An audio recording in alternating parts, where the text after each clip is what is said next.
Paris Olympic में 89.45 metre के throw के साथ नीरज चोपड़ा ने भारत को दिलाया पहला रजत पदक। राष्ट्रपति और प्रधानमंत्री ने दी बधाई। कुश्ती में आज पहलवान अमन सहरावत से कांस्य पदक की उम्मीद। नीट पीजी परीक्षा 2024 स्थगित करने की याचिका पर आज सुप्रीम कोर्ट में होगी सुनवाई। तमाम परेशानियों के चलते परीक्षा को स्थगित करने की लगाई गई है गुहार।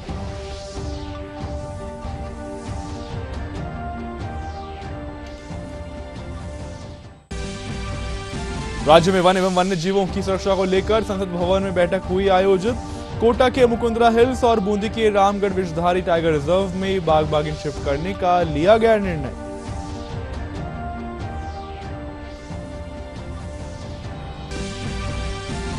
देश भर में आज से हर घर तिरंगा अभियान की हो रही है शुरुआत। अभियान के तहत कई कार्यक्रमों का होगा आयोजन।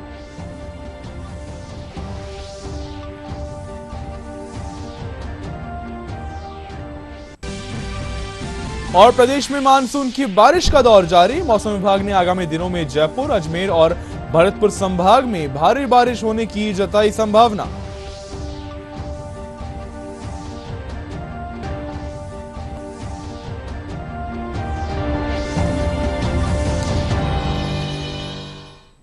नमस्कार, सुप्रभात। डीडी राजस्थान देख रहे हैं आप और मैं हूं आपके साथ में लक्ष्य आर्य। नजर डालते हैं खबरों पे अब विस्तार से।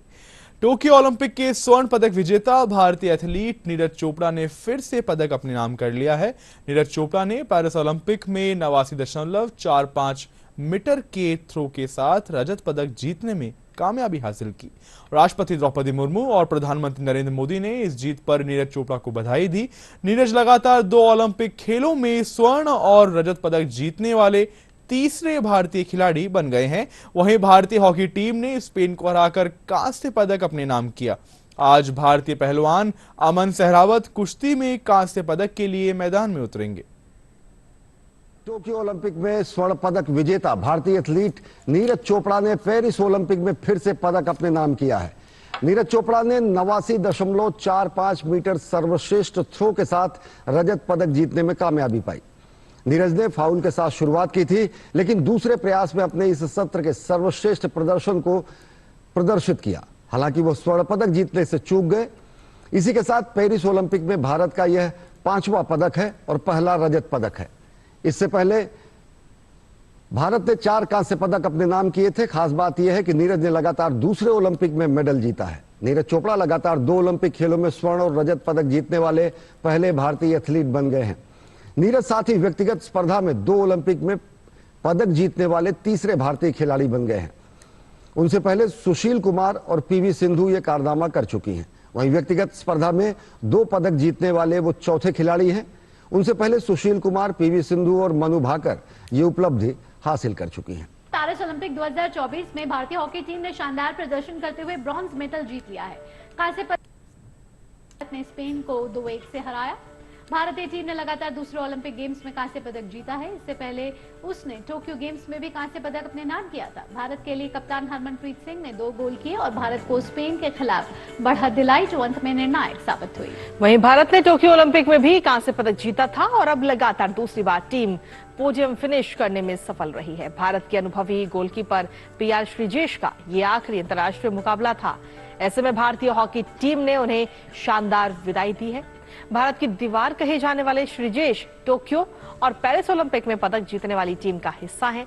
भारत ने इस तरह ओलंपिक में हॉकी स्पर्धा में अपना 13वां पदक जीता है। वहीं पेरिस ओलंपिक में भारत का ये 4था ब्रॉन्ज मेडल है। नीट पीजी परीक्षा 2024 की तैयारियों में लगे हुए 2 लाख से ज्यादा छात्रों की नजर आज सुप्रीम कोर्ट के फैसले पर रहेगी। सुप्रीम कोर्ट आज नीट पीजी 2024 परीक्षा स्थगित करने की याचिका पर सुनवाई करेगा। 7 अगस्त को याचिकाकर्ता ने परीक्षा को स्थगित करने की कोर्ट में याचिका दाखिल की थी। तमाम परेशानियों के चलते परीक्षा को स्थगित करने के लिए यह गुहार लगाई गई है। लोकसभा अध्यक्ष ओम बिरला की अध्यक्षता में संसद भवन में केंद्रीय वन एवं पर्यावरण मंत्री भूपेंद्र यादव की मौजूदगी में बैठक आयोजित की गई। इस दौरान राजस्थान के वन एवं पर्यावरण मंत्री संजय शर्मा ने प्रदेश में वन एवं वन्य जीवों की सुरक्षा और उनसे जुड़ी हुई समस्याओं के समाधान पर अपना पक्ष रखा। बैठक के दौरान कोटा बूंदी संसदीय क्षेत्र के वन्य जीवों के संबंधित विभिन्न विषयों को लेकर विस्तृत चर्चा की गई। राज्य के वन एवं पर्यावरण मंत्री संजय शर्मा ने बताया कि बैठक में कोटा के मुकुंदरा हिल्स टाइगर रिजर्व और बूंदी के रामगढ़ विषधारी टाइगर रिजर्व में बाघ और बाघिन शिफ्ट करने का निर्णय लिया गया है। आज से पूरे देश में हर घर तिरंगा अभियान शुरू हो रहा है। यह अभियान 15 अगस्त तक जारी रहेगा। साल 2022 में आजादी के अमृत महोत्सव के अंतर्गत शुरू हुआ यह अभियान आज जन आंदोलन का रूप ले चुका है। इस अभियान के तहत देश भर में अनेक कार्यक्रम आयोजित किए जाएंगे। केंद्रीय संस्कृति मंत्री गजेंद्र सिंह शेखावत ने नई दिल्ली में आयोजित प्रेस वार्ता में कहा कि 13 अगस्त को दिल्ली स्थित भारत मंडपम से नेशनल स्टेडियम तक तिरंगा बाइक रैली का आयोजन किया जाएगा। वहीं इस अभियान की तैयारियों को लेकर जयपुर में मुख्य सचिव सुधांशु पंत की अध्यक्षता में बैठक आयोजित की गई। संस्कृति एवं पर्यटन मंत्री गजेंद्र सिंह शेखावत ने हर घर तिरंगा अभियान को लेकर प्रेस कॉन्फ्रेंस किया। उन्होंने कहा कि तिरंगा भारत को एकता के सूत्र में पिरोता है। हमारा तिरंगा एकीकृत भारत का प्रतिबिंब है। शेखावत ने देशवासियों से कहा कि 9 से 15 अगस्त तक देश के हर घर पर तिरंगा फहराया जाना चाहिए और इससे जुड़े कार्यक्रम मनाए जाएं। इस मौके पर पूरा विश्व भारत की सामूहिकता की शक्ति देखेगा। सम्मान के साथ में तिरंगा फहराया जाए और इससे जुड़े हुए सारे कार्यक्रम आयोजित हों। मैं आप सबका इसके लिए सहयोग और आप सबका समर्थन ऐसा चाहता हूं। साथियों, इस बार भी जैसा अभी प्रेजेंटेशन में बताया गया कि 9 से 15 तारीख तक तिरंगा उत्सव मनाया जाएगा, जिसमें अनेक कार्यक्रम होंगे। देश के सारे ई-कॉमर्स प्लेटफॉर्म्स, देश की रेलवेज, देश के ट्रांसपोर्टर्स, देश के बस ऑपरेटर्स, देश के नागरिक उड्डयन क्षेत्र, देश के सशस्त्र बल, देश के केंद्रीय सशस्त्र पुलिस बल, देश के सभी प्रमुख भागीदार इसके साथ जुड़ करके देश के सारे एजुकेशन इंस्टीट्यूट इसके साथ में जुड़ेंगे, सारे पब्लिक डिपार्टमेंट्स इसके साथ में जुड़ें और आम जन की भागीदारी जो सुनिश्चित करते हुए ये एक सफल आयोजन हो और पूरा विश्व एक बार फिर भारत की सामूहिकता की शक्ति को अनुभव कर सके और हम 2047 तक भारत को विकसित करेंगे, इस संकल्प को एक बार फिर सुदृढ़ कर सकें। राजस्थान के मुख्य सचिव सुधांशु पंत ने हर घर तिरंगा अभियान की तैयारियों के संबंध में सचिवालय में आयोजित बैठक को संबोधित किया। उन्होंने बताया कि मुख्यमंत्री की मंशा के अनुसार स्वतंत्रता दिवस के अवसर पर प्रदेश में 13 से 15 अगस्त तक हर घर तिरंगा अभियान आयोजित किया जाएगा। इस दौरान उन्होंने अधिकारियों को निर्देश दिए कि अभियान के तहत प्रदेश भर में निर्धारित कार्यक्रमों के अनुसार तिरंगा यात्रा, तिरंगा रैली, तिरंगा दौड़ और मैराथन, तिरंगा कॉन्सर्ट्स, तिरंगा कैनवास, तिरंगा प्लेस, तिरंगा सेल्फी, तिरंगा ट्रिब्यूट और तिरंगा मेलों का आयोजन किया जाए। बालोतरा जिला प्रभारी मंत्री एवं कृषि मंत्री जोराराम कुमावत की अध्यक्षता में जिला कलेक्ट्रेट सभागार में जिला स्तरीय अधिकारियों की बैठक आयोजित की गई। इस दौरान बजट घोषणाओं की पालना और विभागीय प्रगति की समीक्षा के लिए अधिकारियों को दिशा निर्देश दिए गए। इस मौके पर जिला प्रभारी मंत्री ने कहा कि बजट घोषणाओं के क्रियान्वयन के साथ अधिकारी विभागीय योजनाओं के आवंटित लक्ष्य के निर्धारित समयावधि में पूरा करें।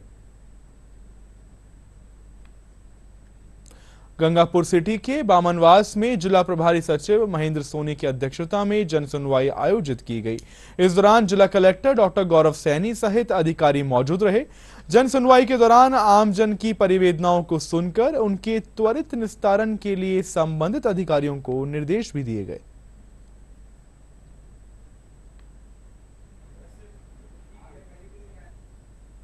डीग प्रभारी सचिव वी सरवन कुमार की अध्यक्षता में कुम्हेर में उपखंड स्तरीय जन सुनवाई आयोजित की गई।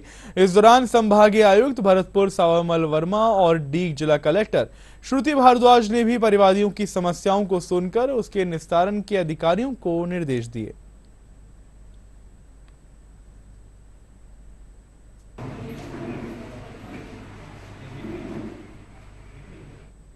राजधानी जयपुर में तीज के दूसरे दिन परंपरा और रीति रिवाजों के साथ बूढ़ी तीज की सवारी निकाली गई। त्रिपोलिया गेट से शुरू हुई यह सवारी छोटी चौपड़ होते हुए गणगौरी बाजार और ताल कटोरा पहुंची। इस दौरान लोक कलाकारों ने घूमर, कच्ची घोड़ी और चरी के साथ विभिन्न सांस्कृतिक और लोक प्रस्तुतियां दी।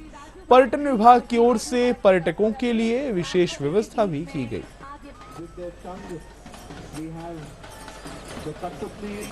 हमारे बीच में श्री महावीर सपेरा, राज की सपेरा ग्रुप एंड को राजस्थान के moment, ladies and gentlemen, everybody has been waiting for a glimpse of Teej Mata.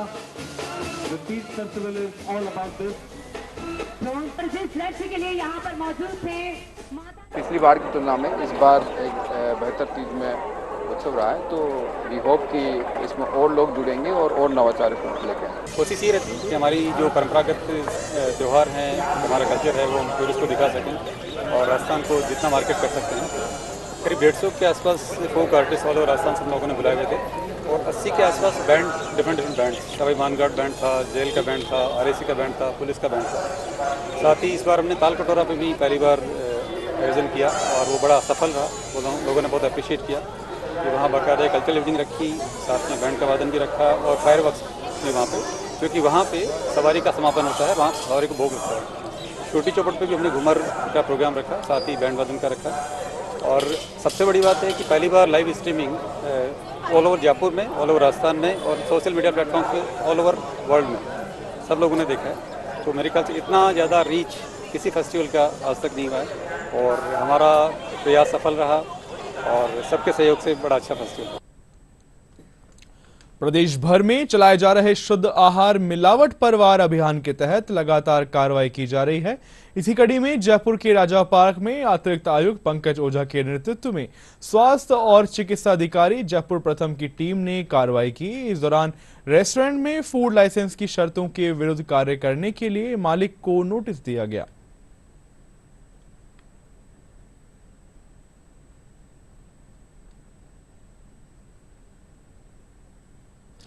बात करें मौसम की तो प्रदेश में मानसून की बारिश का दौर लगातार जारी है। पिछले 24 घंटों के दौरान भरतपुर, करौली, धौलपुर, दौसा, अलवर, जयपुर और डीग में बारिश हुई। राजधानी जयपुर और आसपास के क्षेत्रों में देर रात से बारिश का दौर जारी है। मौसम विभाग के अनुसार पूर्वी राजस्थान के ऊपर एक नया परिसंचरण तंत्र सक्रिय हुआ है। इसके असर से आगामी 5 से 7 दिनों तक जयपुर, अजमेर और भरतपुर संभाग में भारी और कहीं-कहीं अति भारी बारिश होने की भी संभावना है। पिछले 24 घंटों में भरतपुर, जयपुर संभाग और शेखावटी क्षेत्र में मानसून विशेष सक्रिय रहा है। खासकर धौलपुर और करौली जिलों में 200 mm बरसात सर्वाधिक पूर्वी राजस्थान में रिपोर्ट हुई है। वहीं पश्चिमी राजस्थान के जो बीकानेर संभाग के इलाके हैं, इनमें हल्के से मध्यम दर्जे की बारिश दर्ज की गई है। आज एक साइक्लोनिक सर्कुलेशन हरियाणा और नॉर्थ ईस्ट राजस्थान के ऊपर बना हुआ है और मानसून ट्रफ लाइन भी नॉर्थ राजस्थान के होकर गुजर रही है। तो इस सिस्टम का असर अभी भी अगले 3-4 दिनों तक राजस्थान के कई इलाकों में बना रहेगा। खासकर अगले 24 घंटों के लिए यदि देखें तो भरतपुर संभाग, जयपुर संभाग, इसके अलावा शेखावटी क्षेत्र और बीकानेर संभाग के कुछ भागों में मध्यम तो कहीं कहीं तेज़ बारिश होने की संभावना है। इस दौरान भरतपुर संभाग और जयपुर संभाग में कहीं कहीं अति भारी बारिश भी अगले 24 घंटों के दौरान होने की संभावना है।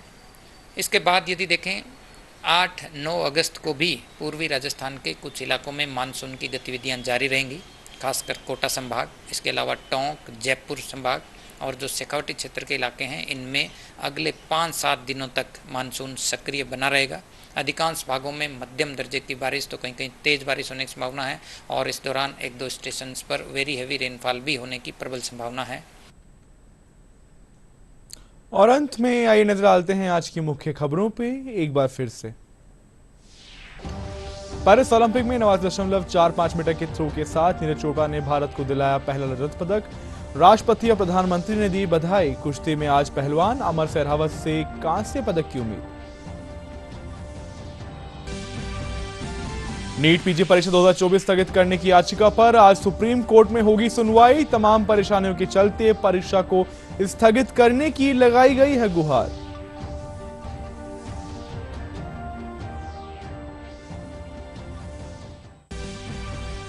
राज्य में वन एवं वन्य जीवों की सुरक्षा को लेकर संसद भवन में बैठक हुई आयोजित। कोटा के मुकुंदरा हिल्स और बूंदी के रामगढ़ विषधारी टाइगर रिजर्व में बाघ बाघिन शिफ्ट करने का लिया गया निर्णय।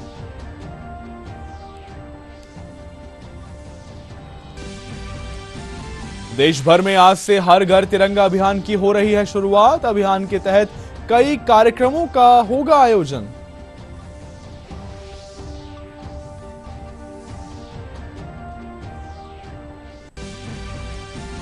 और प्रदेश में मानसून की बारिश का दौर जारी। मौसम विभाग ने आगामी दिनों में जयपुर, अजमेर और भरतपुर संभाग में भारी बारिश होने की जताई संभावना।